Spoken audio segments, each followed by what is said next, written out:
রাত্রেবেলা online training এ। তো তখন এই ছেলেটার নাম হচ্ছে রাসেল। এই ছেলেটা আমাকে ফোন দিয়ে বলছে আপনার সঙ্গে একটা কথা আছে।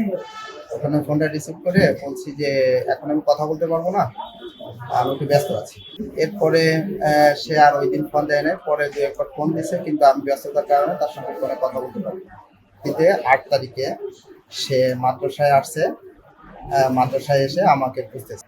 তা খোঁজার পরে সে ছাত্র দল করে, সেই পরিচয় দিয়ে সে বলতেছে আমি ফোন দিছি, আপনি কেন ফোন ধরেননি? পরে আমি বলছি আমি কেন তোমার ফোন দেবো, তুমি কে? এই দু এক কথা বললে সে আমাকে মাদ্রাসার যে বারান্দা ছিলাম সেখান থেকে ধরে বাইরে টেনে নিয়ে গেছে। মাদ্রাসায় সিসি ক্যামেরা ছিল সম্ভবত, সেই জন্য তো টেনে নিয়ে যে আমাকে মারধর করছে। সে সঙ্গে হাতুড়ি নিয়ে আসছে, হাতুড়ি দিয়ে সে আমাকে চরমভাবে আঘাত করছে, কয়েকটা আঘাত করছে। আঘাত করার পরে পরবর্তীতে এই ছাত্র শিক্ষক তারা আসার পরে সে ওইখানে স্থির হয়ে দাঁড়িয়েছিল।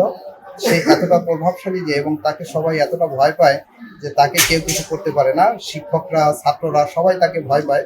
এই ভয়ের কারণে তাকে কেউ কিছু বলেনি, এবং সে এখনো তার এই পরিচয় ব্যবহার করে সেই এলাকায় ঘুরে বেড়াচ্ছে। শীতলমারিতে ইউনো মহোদয়কে বিষয়টা জানাই। শীতলমারি থানা কমপ্লেক্সে আমি তার নামে একটা রিপোর্ট করি, কিন্তু তাকে কেউ কিছু করতে পারবে না। সে সেই দিয়ে সেই এলাকা থেকে মানে ঘুরে বেড়াচ্ছে। থানায় অভিযোগ করছি, কিন্তু থানা থেকে অভিযোগ করার পরে তাদের সঙ্গে যোগাযোগ করা হলে তারা তাকে খুঁজে পায় না এই কথা বলে, অথচ সে প্রকাশ্য ঘুরে বেড়াচ্ছে।